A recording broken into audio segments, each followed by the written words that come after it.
యోహాను రాసిన మొదటి పత్రిక 2వ అధ్యాయం 7వ వచనం.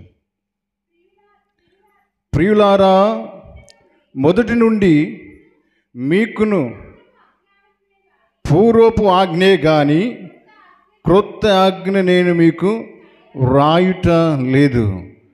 ఈ పూర్వపు ఆజ్ఞ మీరు వినిన వాక్యమే. దేనికి స్తోత్రం కలుగునుగా. మంచిది, ప్రార్థన చేసుకుందాం. దేవుని వాక్యాన్ని మనం ధ్యానం చేద్దాం.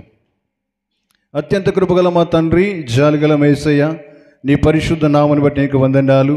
చదవడం లేకనే ప్రభువా మా వినికిల్లో మీరు పరిశుద్ధపరచండి తండ్రి. నాయన నీ వాక్యము తండ్రి మీరు మాట్లాడవలసిందిగా మిమ్మల్ని బ్రతిమాడుకుంటున్నాం ప్రభు. మీకు స్తోత్రాలు. నా ఆలోచనలు, నా ఉద్దేశము, నా తలంపులు ఏవి కూడా పనిచేయొద్దు కానీ తండ్రి, మీ మాటలు, మీ తలంపులు, మీ ఉద్దేశములన్నీ కూడా మా ఎడల మీరు నెరవేర్చమని ప్రార్థన చేస్తున్నాను తండ్రి. నన్ను నీ ముఖాంతరముగా నా తండ్రి వాడుకోండి. ఏ యోగ్యత అయితే నాలో లేదు కానీ ప్రభువా, ఈ అల్పుడను ఈ ఐగుని ప్రభువా నీ సాటున మీరు మరుగుపరుచుకొని స్పష్టంగా మాతో మీరు మాట్లాడవలసిందిగా నా తండ్రి. ఆత్మదైవమా, మీరే బోధించేవాడు, గ్రహింపచ్చేవాడు కనుక తండ్రి మీరే సహాయం చేసి మహిమ పొందమని బ్రతిమలాడుకుంటూ ఘనతనికి చెల్లిస్తూ యేసు నామమున వేడుకున్నాను పరమ తండ్రి, ఆమేన్. మంచిది దేవుని బిడ్డలారా, దేవుని వాక్యం సెలవిచ్చినట్లుగా ఎక్కడ ఇద్దరు నామం పేరట చెప్పాలా? ఎక్కడ నా నామం పేరట ఇద్దరు ముగ్గురు కూడి ఉంటారు. స్తోత్రం, హల్లెలూయా. అంటే ఉండవలసిన వాడు ఉంటే చాలు. స్తోత్రం. పెళ్ళికి వెళ్ళి పెళ్లి కొడుకు లేకపోతే లాభం లేదు. స్తోత్రం కలుగును గాక. పెళ్ళికి వెళ్ళిన తర్వాత పెళ్లి కూతురు లేకపోతే స్తోత్రం. వాళ్ళు ఇద్దరుంటే చాలు. దేనికి స్తోత్రం కలుగును గాక. ఆమేన్, హల్లెలూయా. ఏమంటున్నాడండి? ఇద్దరు ముగ్గురు ఉంటే అని చెప్తున్నాడు, నేను ఉంటాను. ఆమేన్. నా నామమున ఉండాలి వాళ్ళు. ఎవరి నామములా? నా నామము కలిగి ఉండాలి. అంటే ఎక్కడ ఇద్దరు ఉంటే అక్కడ దేవుడు ఉంటాడని కాదండి. దేనికి స్తోత్రం, హల్లెలూయా. మలాకి గ్రంథంలో రాయబడి ఉంటుంది 3వ అధ్యాయంలో 10వ వచనం అనుకుంటా. యెహోవా యందు భయభక్తి కలిగిన వారు మాట్లాడుకున్నప్పుడు యెహోవా దానిని ఆలకించెను. స్తోత్రం. అంటే చూడండి, అన్యులు మాట్లాడుకుంటే దేవుడు వినడు కానీ భయభక్తులు కలిగిన వారు, క్రైస్తవులను పిలువడుతున్న వారు ఎప్పుడైతే మాట్లాడుకుంటారో దేవుడు అంట ప్రతిదీ ఆయన వింటూ ఉంటాడంట. ఆమేన్, హల్లెలూయా. ఈరోజు మన అంశం ఏంటంటే పాపం యొక్క పరిణామము, పాపం యొక్క బలము. స్తోత్రం. పాపం యొక్క తీవ్రత. స్తోత్రం. ఇది గత సోమవారం దినం నేను బుధవారానికి నేను ఆన్లైన్లో సంఘ సేవకులకు అంటే పాస్టర్లకు వాక్యం చెప్పాలి. నేను ఏం చెప్పాలి అని నేను అడుగుతున్నాను దేవుణ్ణి. దేవుడు సాయంత్రకాల సమయంలో దేవుడు నాకు ఈ అంశమునిచ్చారు. దేనికి స్తోత్రం. యాక్చువల్ దీన్ని బుధవారమే పంచుకోవాలి కానీ నేను కొంచెం వరంగల్కి వెళ్దాము అనుకొని ఆలోచన కలిగి శనివారం పెట్టి ఆదివారం తొందరగా ముగించుకొని నేను వెళ్దామని ఆలోచన ఉండే. స్తోత్రం. నాకు సోమవారం కూడా ఒక పని పడ్డది. స్తోత్రం కలుగును గాక. హల్లెలూయా.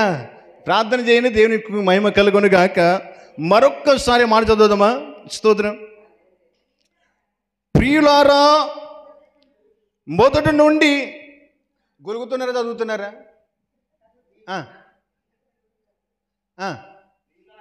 ప్రియులారా, మొదటి నుండి మీకున్న పూర్వపు ఆజ్ఞే గాని క్రొత్త ఆజ్ఞను నేను మీకు రాయలేదు.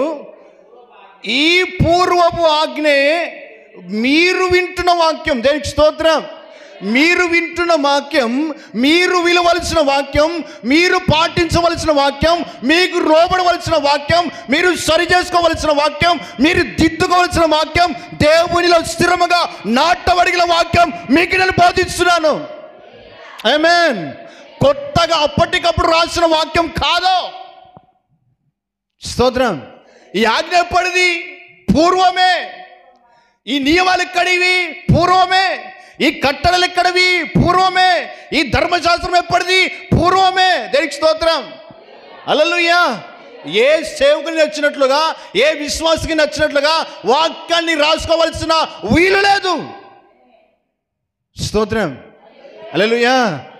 అట్లా అనుకుంటే ఈ లోకంలో ఇంకా ఎన్ని బైబుల్ ఉండునో. స్తోత్రం కలుగును గాక. హల్లెలూయా. ఆయన అంటున్నాడు, నేను ముడిపే చెప్పిన ఆజ్ఞ ఒకటి ఉన్నది. దేనికి స్తోత్రం. ఆ ఆజ్ఞ మీరు ఏం చేయాలి? మీరు వింటున్న వాక్యమై ఉండాలి. దేనికి స్తోత్రం. మీరు పాటిస్తున్న వాక్యమై ఉండాలి. దేనికి స్తోత్రం. హల్లెలూయా. ఈరోజు మన అంశం ఏంటంటే పాపం యొక్క పరిణామం, పాపం యొక్క బలం. స్తోత్రం. హల్లెలూయా.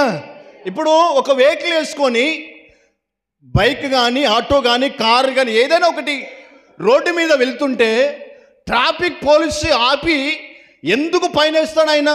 ఒక పైన ఎందుకు రాస్తారండి? చెప్పాలా? ఎందుకు వేస్తారండి?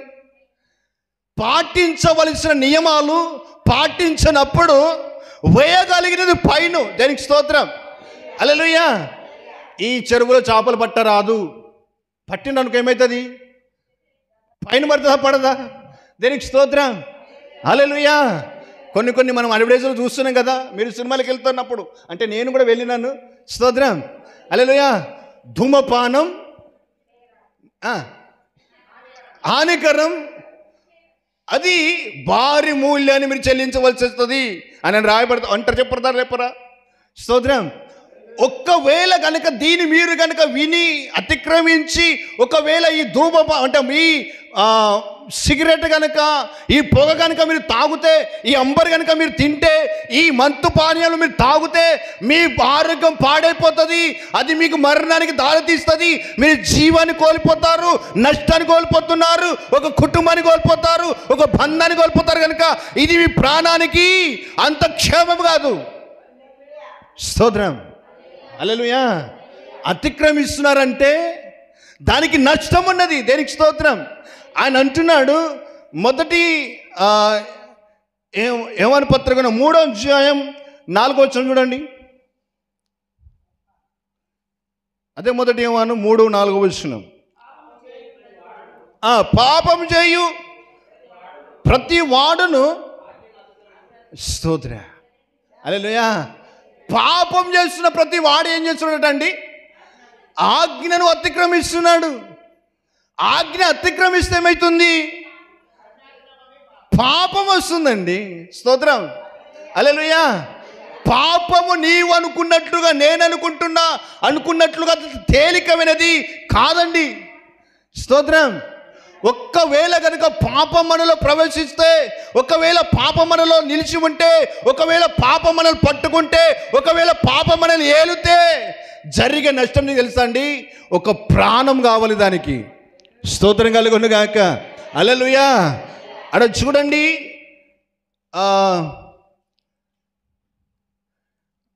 చదవండి అన్న మాట.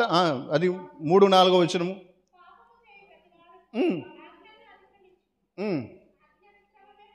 ఆజ్ఞ అతిక్రమమే. స్తోత్రం. యాకోబు పత్రిక 1వ అధ్యాయం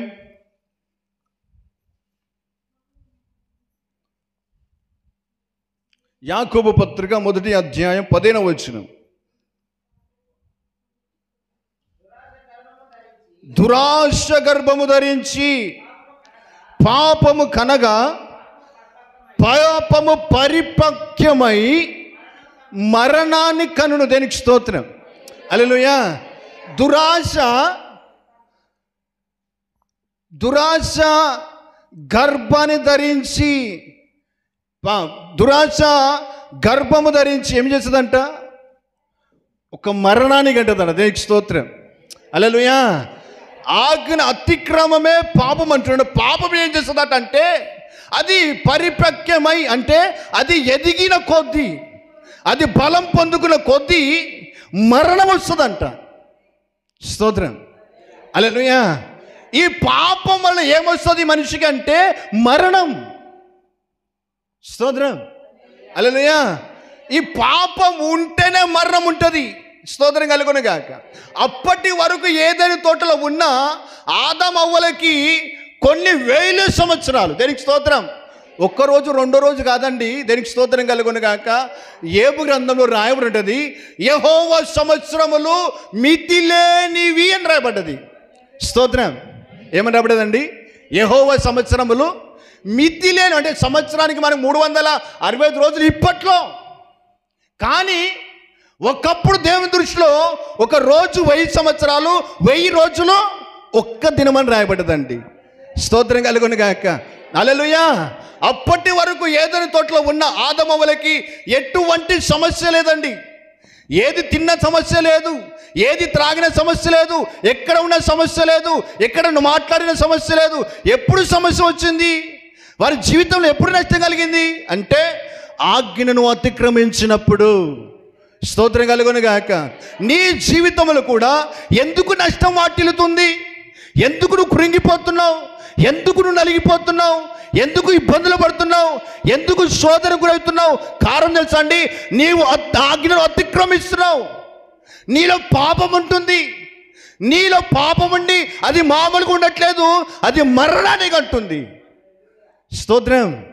హల్లెలూయా, హల్లెలూయా. నీవు అనుకున్నట్లుగా తేలికైంది పాపం ఎప్పుడు కాదండి, అది చాలా బలము గలది. స్తోత్రం. హల్లెలూయా. కొంతమంది ఇళ్లలో, అంటే నేను చెప్తున్నది క్యాజువల్గా చెప్తున్నాను, కొంతమంది ఇళ్లలో కానీ సంఘాలలో కానీ గొడవలు అవుతున్నాయి అంటే కారణం అంటే దీనికి స్తోత్రం కలుగును గాక. ఒకసారి నాకును మా భార్యకి కొంచెం గొడవ అయింది. గొడవ అయితే స్తోత్రం, నేను కొంచెము ఒక కుర్చీలో కూర్చున్నా. ఒకడు ఒక భిక్షగాడు, అంటే అడుక్కున్న వాడు వస్తారు కదా, ఈ కోయలు ఇది పెట్టుకుని, వారు వచ్చి అన్నారు, మీ ఇంట్లో కొన్ని సమస్యలు ఉన్నాయి అన్నాడు. అది చెప్పే మాటే. స్తోత్రం కలుగును గాక. హల్లెలూయా. ఆయన వచ్చి చెప్తున్న మాట, స్తోత్రం, ఇది మీ దర్వాజా ఇక్కడ ఉండకూడదు, ఈ కిటికీ ఇక్కడ ఉండకూడదు, ఇది ఈశాన్యం పెరిగింది, ఇది రైతునం, ఇది ఏదో దానికి స్తోత్రం కలుగును గాక. హల్లెలూయా. నేను అంటున్నాను ప్రేమ దేని బిడ్డలారా, ఒకసారి ఆలోచన చేయండి. దేనికి స్తోత్రం. హల్లెలూయా. నోహావుకు దేవుడు ఓడ కట్టమని కొలత ఇచ్చిందా లేదా? ఇచ్చిందా లేదా? దేనికి స్తోత్రం. నేను అంటున్నాను, ఒక్కవేళ ఇది వాస్తుకు కట్టాలని దేవుడు చెప్పడా? ఇలాగ వాస్తుకు పెట్టాలని ఆయన అని దేవుడు చెప్తాడా? మీకు అర్థమవుతుందా అండి? ఓడ కనుక ఈ కిటికీ ఇక్కడే ఉండాలి, ఈ క్షణం పెరగాలి, ఇది బరువు తగ్గాలి, ఇది బరువు పెరగాలి అని చెప్పడా ఆయన? స్తోత్రం. మోసే ప్రత్యక్షమైనప్పుడు, మోసే నాకు ప్రత్యక్ష గుడారం కట్టన్నప్పుడు, ఇది ఈ క్షణం పెరగాలి నాయన, ఇది వాస్తుకు ఉండాలి నాయన చెప్పకపోవునా? స్తోత్రం. మరి ఎందుకు అంటే నేను అంటున్నాను, ఇంట్లో గొడవలకి కారణం, సంఘంలో గొడవలకి కారణం పాపమే తప్ప వాస్తువు కాదు. స్తోత్రం కలుగును గాక. హల్లెలూయా.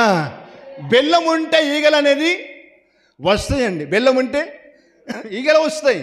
నేను అంటున్నాను, పాపం ఉంటే అనేకమైన శ్రమలు మనకు కలుగుతూ ఉంటాయి.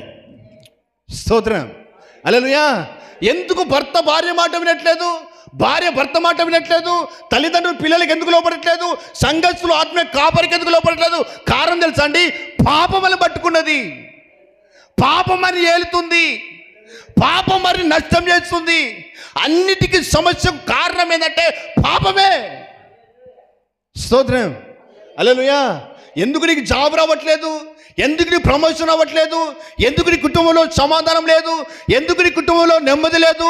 ఎందుకు నీ కుటుంబంలో అంత చురుకైన పనులు జరగటం లేదు? శుభకార్యాలు ఎందుకు జరగట్లేదు అంటే పాపం నీలో ఉన్నది. స్తోత్రం. హల్లెలూయా. ఓసారి ఎరికో ప్రాంతానికి వెళ్ళిన ఆయన పట్టణానికి వెళ్ళిన తర్వాత ఈ ఇజ్రాయేల్ ప్రజలు ముట్టకూడని ముట్టి ఆకారణ వ్యక్తి ఒక సీనారు పట్టు వస్త్రాన్ని కొంత ధనాన్ని తీసుకొచ్చి గుడారంలో దాచిపెడతాడు. యాక్చువల్లీ అక్కడ వాగ్దానం ఏంటంటే ముట్టకూడదని దాన్ని ముట్టుకొని తీసుకొని వచ్చి గుడారంలో చేశాడంటే దాన్ని దాచిపెడతాడు. దాచిపెట్టిన తర్వాత ఏమీ ఎరగనట్లుగా యుద్ధానికి ఖడ్గం పట్టుకొని బయలుదేరుతూ ఉంటాడు. స్తోత్రం. హల్లెలూయా. వెళ్ళిన క్రమంలో ఏమవుతుందంటే అక్కడ ఫిలిష్తీయుల చేతిలో ఇజ్రాయెల్ అందరూ ఓడిపోతున్నారు. ఓటమే అవుతుంది, కానీ వారి జీవితంలో గెలుపు అనేది లేదు. వారి జీవితంలో సరి అయిన ఒక ఉత్సాహం లేదు. వారి జీవితంలో సరైన ముఖంలో వెలుగు లేదు. గౌరవ మర్యాదలు లేవు. సమాజంలో ఏ వ్యక్తి కూడా వారికి మంచిగా మాట్లాడే వ్యక్తులు కాకుండా పారిపోతున్నారండి. స్తోత్రం. అప్పుడు యెహోషువ అడుగుతున్నాడు, అయ్యా ఏంది మా పరిస్థితి, మాతో ఉంటానన్నావు కదా, నా ముందర ఏ ఆయుధం వర్తిలేదన్నావు కదా, నా ముందర ఏ రాజు నిలబడన్నావు కదా, ఎందుకు మేము ఓడిపోతున్నాం అంటే అప్పుడు దేవాది దేవుడు అంటున్నాడు, నీ గుడారంలో పాపం ఉంచుకొని నువ్వు యుద్ధం చేస్తే ఎట్లా గెలుస్తావు అన్నాడు ఆయన. స్తోత్ర. హల్లెలూయా. ఏముందట అంటే గుడారంలో పాపం ఉన్నది. ఆ పాపం అపజయం కలిగిస్తుంది. ఆ పాపం మనకు అనేకమైన రోగం కలిగిస్తుంది. ఆ పాపం మన కుటుంబాన్ని పతనం చేస్తుంది. కనుక ఆ పాపం తీసుకుపోయి అప్పుడు అందరు చీట్లు వేస్తే ఆకాను మీదకి వచ్చింది. ఆకాను వారు తీసుకుపోయి ఏం చేస్తా తెలుసా అండి, తనను పాపం చేసింది ఒక్క తప్పైతే పాపం అన్యాయంగా తన భార్యను తన పిల్లలను ఆకారణ లోయలో వేసి చంపివేస్తారండి. చేసింది ఎవరు తప్పు? భర్త తప్పు. కానీ భార్య పిల్లలు నిర్దాక్షిణంగా బలైపోయారు. నేను అంటున్నాను ప్రియమైన దేవుని బిడ్డలారా, భర్తగా నువ్వు తప్పు చేస్తే, భార్యగా నువ్వు తప్పు చేస్తే నీ కుటుంబం అంతా పతనమైపోతూ ఉంటుంది. కారణం తెలుసా అండి, పాపం ఊరికే ఉండదు. అది స్తోత్రం కలుగునుగాక. హల్లెలూయా. పాపం ఎలాంటిది అంటే నేను చెప్పాలంటే ఇక కొంచెం లోతుగా చెప్పాలంటే పాపము క్యాన్సర్ లాంటిది. పాపము క్యాన్సర్ లాంటిది. రోజుకొక గడ్డ పుడుతూనే ఉంటుంది. రోజుకొకటి దానికి ఒక గడ్డ లాంటిది తయారైతూనే ఉంటుంది. పాపం ఉన్నంతసేపు అది అది అది ఏమవుతుందంటే అభివృద్ధి అవుతూనే ఉంటుంది. ఏం చేయాలి దాన్ని అంటే పాపమును మనము తీసివేయాలి. స్తోత్రం. హల్లెలూయా. చూడండి, పాపము ఆ యాకోబు పత్రం 1:10 చూడండి. యాకోబు 1:10 పాపమును కనగా పాపము పరిపక్వమై మరణమును కనును. స్తోత్రం. హల్లెలూయా. హల్లెలూయా. ఈ మరణం ఎప్పుడు వస్తుందట? నేను చెప్పేది తర్వాత జాగ్రత్తగా వినండి, మీకు అర్థమవుతుంది. దేనికి స్తోత్రం. ఈ మరణం ఎప్పుడు వస్తుందట చెప్పండి అమ్మ. పాపం ఉంటే మరణం వస్తుంది. దేనికి స్తోత్రం కలుగును గాక. మీకు విషయం తెలుసా అండి, నేను దేవుని సన్నిధిలో నేను ప్రార్థన చేసి నేను సిద్ధపడుతున్నప్పుడు దేవుడు చెప్పిన మాటలు నాకు ఆశ్చర్యం వేసింది. స్తోత్రం. అపవాది మనల్ని చంపడు. దేనికి స్తోత్రం. హల్లెలూయా. మీకు నిజమని చెప్పనా, మాంత్రికుడు కూడా మనల్ని చంపడు. స్తోత్రం. మాంత్రికుడు కూడా చంపడు. మరి ఎట్లా చంపుతారు తెలుసా అండి, వారు మనిషిని శవముగా మారుస్తారు కానీ వారిని చంపే అధికారం ఏ మాంత్రునికి లేదు. స్తోత్రం. ఒకవేళ వాళ్ళని చంపాలనుకుంటే అమావాస్య రోజున వారిని పాతబెట్టిన స్థలానికి వెళ్ళి వారిని లేపి కత్తితోనో దేంతోనో చంపేస్తారు. అంత చచ్చిపోతారు తప్ప ఏ మాంత్రికుని కూడా కానీ అపవాదికి కూడా ఒక మనిషిని చంపేంత అధికారం దేవుడు ఇవ్వలేదు. స్తోత్రం. ఎవరు చంపుతున్నారు మరి? పాపం మనిషిని చంపేస్తుంది. పాపం మనిషిని నాశనం చేస్తుంది. పాపం మనిషిని కృంగదీస్తుంది. పాపం అనేక ఎదుట ఒక దోషునిగా నిలబెడుతుంది. పాపం అనేక ఎదుట మన కుటుంబాన్ని బజారుకి ఇడుస్తుంది. పాపం అనేక ఎదుట మన విలువను పోగొట్టుతుంది. స్తోత్రం. వీటన్నిటికీ కారణం ఏందనుకుంటున్నారు? పాపమే. పాపం ఊరికే ఉండదు కదా. ఏం చేస్తుందట? అది మరణాన్ని కంటుంది. మరణం ఏం చేస్తుంది? మరణం వస్తే ఏమైపోతుందండి? ఒక మనిషికి మరణం వస్తే ఏమవుతుందండి? వాడిని చనిపోతారు. స్తోత్రం కలుగునుగాక. హల్లెలూయా. ఇంకొక మాట రాయబడి ఉంటుంది దేవుని వాక్యంలో, ఆయన మనల్ని కఠినంగా శిక్షించను కానీ మరణానికి అప్పగించడు. స్తోత్రం. దేవుడు అంట కఠినంగా శిక్షిస్తాడు కానీ మరణానికి కూడా అప్పగించడంట. కానీ మరణానికి అప్పగించేది ఎవరు అంటే పాపం. స్తోత్రం కలుగునుగాక. హల్లెలూయా. ప్రకటన గ్రంథం 20వ అధ్యాయం 14వ చూడండి. ప్రకటన గ్రంథం 20వ అధ్యాయం 14వ.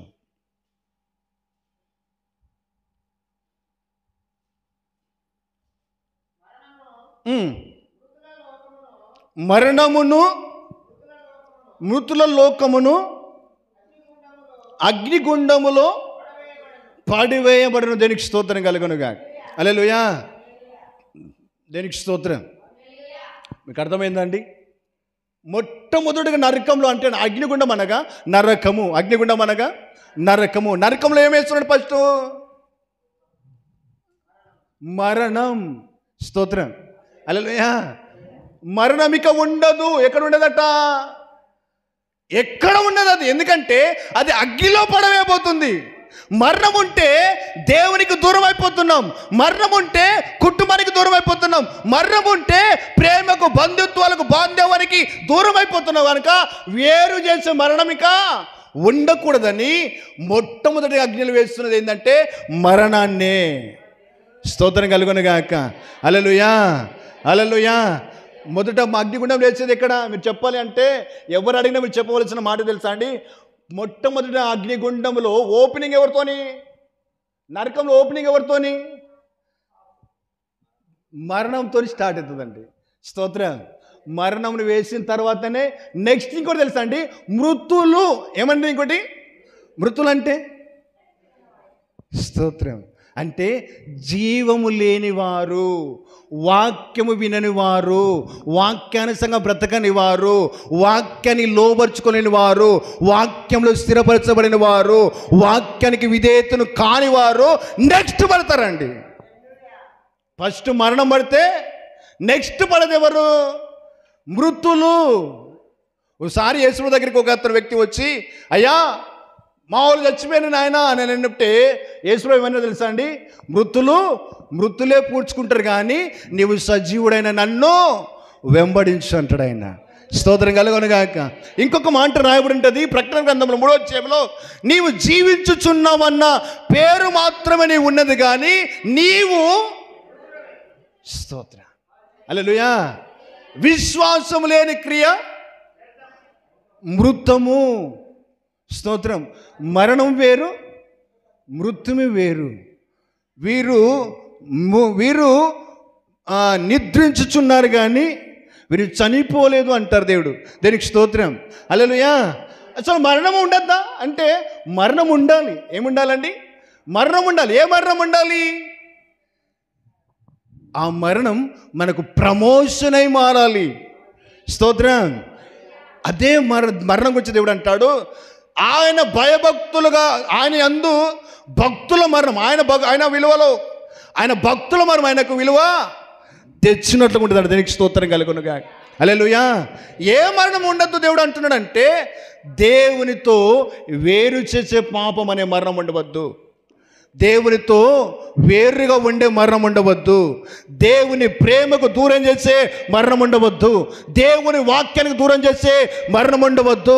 దేవుని సంకల్పం నెరవేరకుండా ఆపగలిగే మరణం ఉండకూడదు. స్తోత్రం. హల్లెలూయా. మొట్టమొదటి వేసేదంటే దేవుని యొక్క లేఖనం సెలవిస్తున్నట్లుగా, దేనికి స్తోత్రం కలుగును గాక, మొట్టమొదటి దేవుడు ఏం చేశాడంట? మరణాన్ని బంధించబోతున్నాడు. అంటే దేనికి స్తోత్రం. పుట్టినది, అందుకే అంటాడు పుట్టింది గిట్టక, స్తోత్రం కలుగును గాక. అంటే పాపం పుట్టింది, పాపం చచ్చిపోతుంది. మరణం పుట్టింది, మరణం చచ్చిపోతుంది. ఎప్పుడు చచ్చిపోతుంది? మరణం? ఓ మరణమా అని అంటున్నాడా లేదా దేవుడు? స్తోత్రం కలుగును గాక. అసలు మరణమే వేసుకోవడం ఏం చేసిందండి? మీకు విషయం తెలుసా అండి? లోక పాపములు మోసుకుపోవు దేవుని గొర్రె పిల్ల అని రాయబడతా లేదా? స్తోత్రం కలుగును గాక. నేను అంటున్నాను, మీకు మంచిగా అర్థమవుతుంది.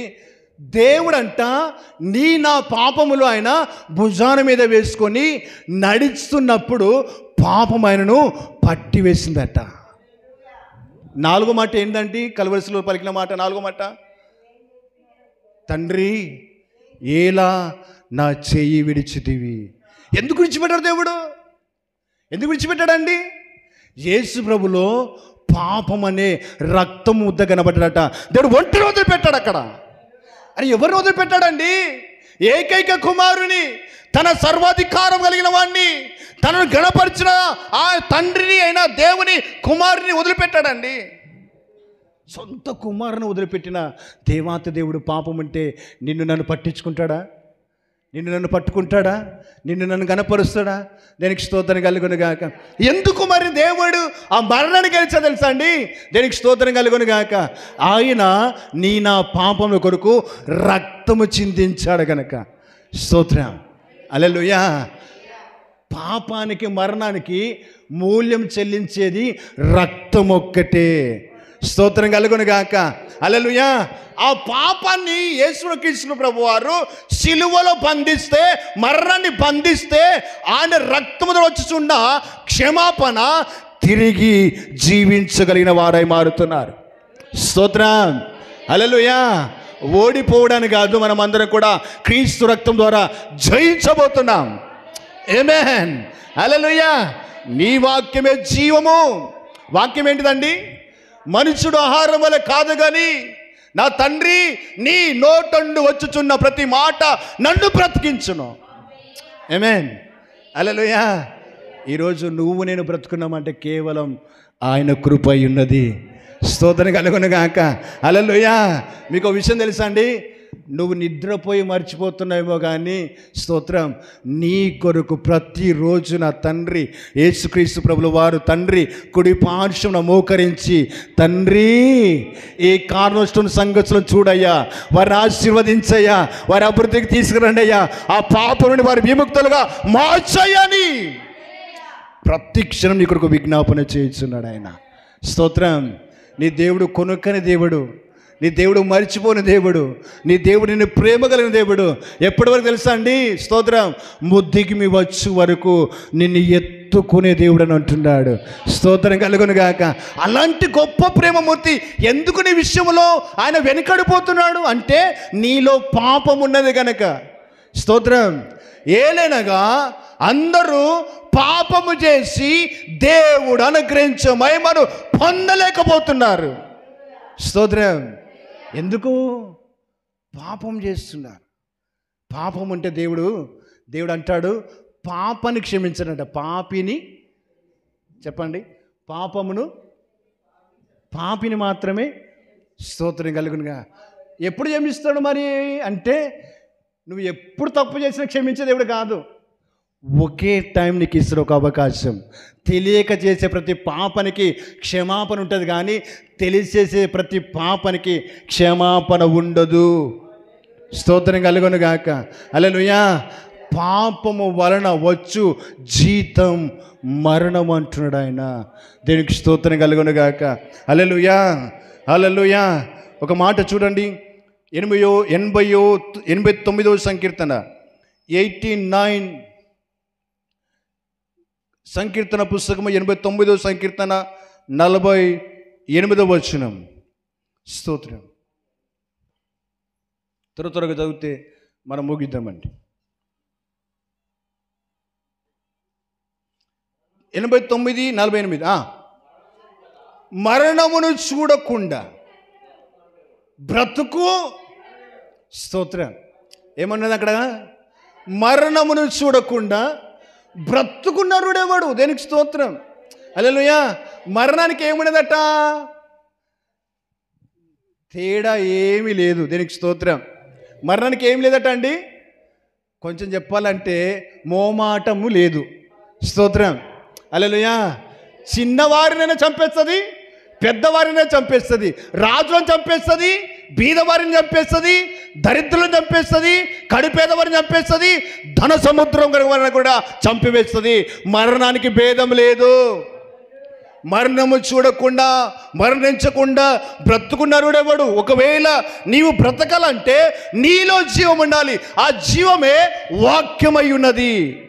స్తోత్రం. మరణము ఓడాలంటే నీలో జీవం ఉండాలి. ఆ జీవమే యేసు ప్రభువైన వాక్యమై ఉన్నది. Praise the lord. హల్లెలూయా. రోమపత్రిక 5వ అధ్యాయం 12వ వచనం. రోమపత్రిక 5వ అధ్యాయం 12వ వచనం.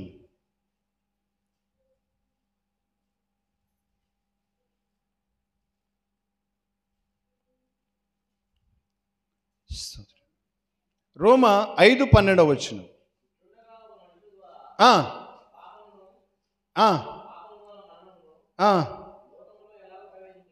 ఎలాగు ప్రవేశించనో అలాగుననే మరణం అందరికీ సంప్రాప్తమైన, అందరికీ కూడా ప్రవేశించెను. దేనికి స్తోత్రం? ఒక్కని అవిధేయత వలన ఏమొచ్చినట్టు లోకానికి మరణము ప్రవేశించింది. దేనికి స్తోత్రం? హల్లెలూయా. ఏ ఒక్కని వల్ల మరణం వచ్చిందో అదే వేరే ఒక్కని ద్వారా లోకానికి జీవం వచ్చింది. స్తోత్రం కలుగును గాక. హల్లెలూయా, హల్లెలూయా. మరణాన్ని ఓడించగలిగిన జీవం, వాక్యం మన కొరకు నిలబడి ఉన్నది. స్తోత్రం. హల్లెలూయా, హల్లెలూయా. ఒక్కని వల్ల ఎట్లాగైతే మరణం వచ్చిందో ఆ ఒక్కని వల్ల కాకుండా ఇంకొక వారి వల్ల కడపటి ఆదామై యేసుక్రీస్తు ప్రభు ద్వారా మనకు నిత్య జీవం ఇవ్వడానికి వచ్చాడు. హల్లెలూయా. ఇంకో మాట ఏమంటాడంటే జీవాహారమును నేనే అంటాడు ఆయన. దీనికి స్తోత్రం. హల్లెలూయా, హల్లెలూయా. ఇంకొక మాట చూద్దామా? 11 సామెతల గ్రంథం 11 అధ్యాయం 4వ వచనం. స్తోత్రం.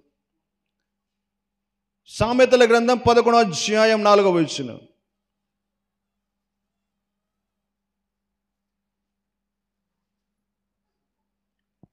ఒక మాట చూద్దాం.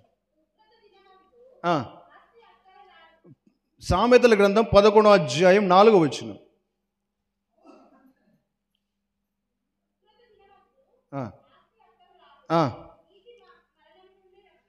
నీతి మరణము నుండి, ఒకసారి ఆమెన్ అంటారా? ఆమేన్. స్తోత్రం. హల్లెలూయా. ఏం బ్రతికిస్తుందట అండి? నీతి. చెప్పండి. నీలో నీతి ఉంటే, నీలో యథార్థత ఉంటే నిన్ను మరణముండి తప్పిస్తుంది. హల్లెలూయా. కొంతమంది అంటారు, మీ సైడ్ అంటారు నాకు తెలియదు కానీ, నీతి నీళ్ళ లేచిన పోదంటారు. విన్నారు ఎప్పుడైనా మాట? నీతి నీళ్ళ లేచిన పోదంటారు. దానికి స్తోత్రం. అంటే నీళ్ళు అని ఎందుకు వాడారంటే నీళ్ళు అనేది ఒక స్థిరంగా ఉండేది కాదు. దీనికి స్తోత్రం. ప్రవహిస్తూనే ఉంటుంది. దీనికి స్తోత్రం కలుగునుగా. అంటే ఇప్పుడు కనబడి ఒకరోజు కనపడకపోయే నీళ్ళను అందులో వేసినా కూడా నీతి నిలబడి ఉంటుందంట. స్తోత్రం కలుగునుగాక. హల్లెలూయా. ఈ నీతియే యేసుక్రీస్తు ప్రభువారు. ఆమేన్. హల్లెలూయా. ఆ నీతి సూర్యుడు నీ మీద ప్రకాశిస్తూ ఉంటే స్తోత్రం కలుగునుగాక. హల్లెలూయా. పుట్టిన పిల్లలకి పస్కలు అవుతాయి, అందరికీ వస్తాయి. స్తోత్రం. పుట్టిన పిల్లలకి పస్కలు అవుతాయి. పస్కలు అయినప్పుడు డాక్టర్ ఏం చెప్తారు తెలుసా అండి? ప్రొద్దున తీసుకొని ఎస్ స్తోత్రం ఏం చెప్తారు తెలుసా అండి? ఎండకు పెట్టండి అమ్మ అంటారు. ఎందుకు? దాంట్లో వచ్చే విటమిన్ ఆ పిల్లల కళ్ళకి తలిగి వారు ఆరోగ్యవంతులుగా మారుతారు. దేనికి స్తోత్రం.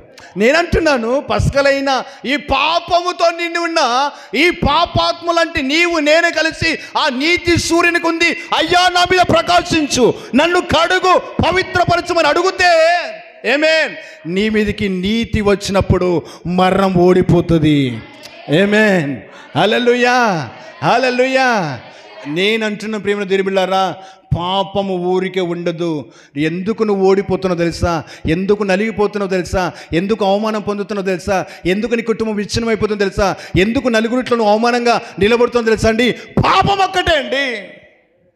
ఈ పాపం గనక నువ్వు వదిలిపెట్టదు. నీవు నీవు నీవు అందుకంటారు, సులువుగా చిక్కులు పెట్టు, పాపం ఎట్లా వస్తుందట అండి? సులువుగా వస్తుంది. వచ్చేటప్పుడు సులువుగా వస్తుంది, వెళ్ళేటప్పుడు సులువుగా పోదు. జ్వరం వచ్చినప్పుడు నీకు ఒక 100 రూపాయలు ఇత్తనం వస్తుంది అంటదా? అంటదండి. కానీ జ్వరం తగ్గాలంటే 1000 కావాలి కదా. వచ్చినప్పుడు పాపం కూడా పుణ్యానికి వస్తుంది, పోయేటప్పుడు పుణ్యానికి పోదు. స్తోత్రం. హల్లెలూయా.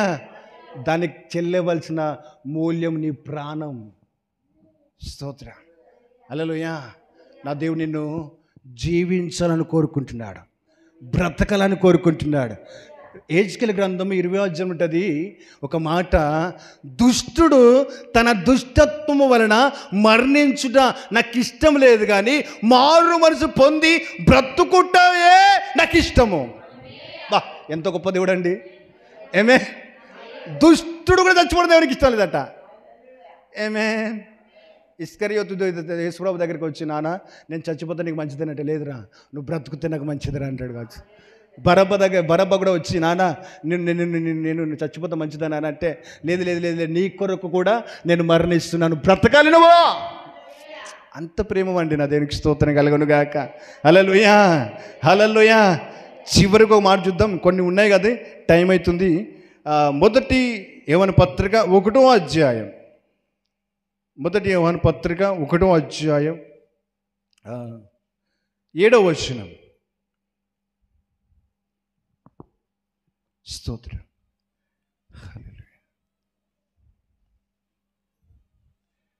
1వ అధ్యాయం 7వ వచనం.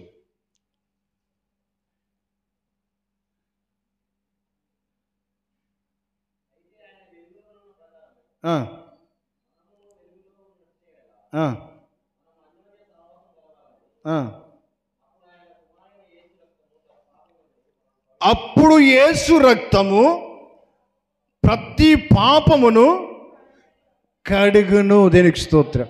హల్లెలూయా. ఏ పాపం అట? ప్రతి పాపం. స్తోత్రం.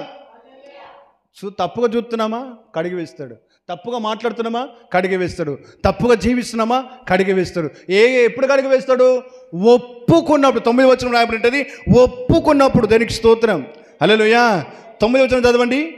మన పాపములు మనం ఒప్పుకునే యెడల ఆయన నమ్మదగిన వాడును నీతిమంతుడు గనక ఆయన మన పాపములు క్షమించి సమస్త దుర్నీతి నుండి మనల్ని పవిత్రులుగా చేయును.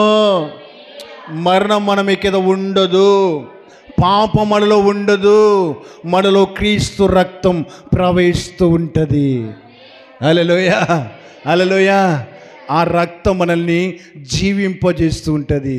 నా రక్తము తిని, నా మాంసం తిని, నా రక్తము తాగినవాడు అంత్య దినమందు నేను వాని లేపుదును, సదాకాలం వాడు నాతో ఉండును.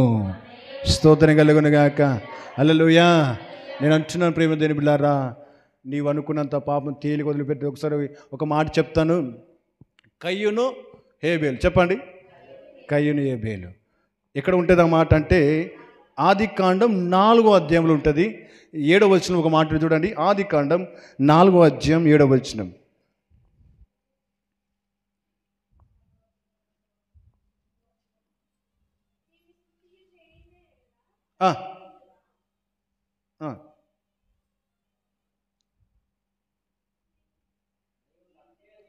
నీవు సత్క్రియ చేసిన యెడల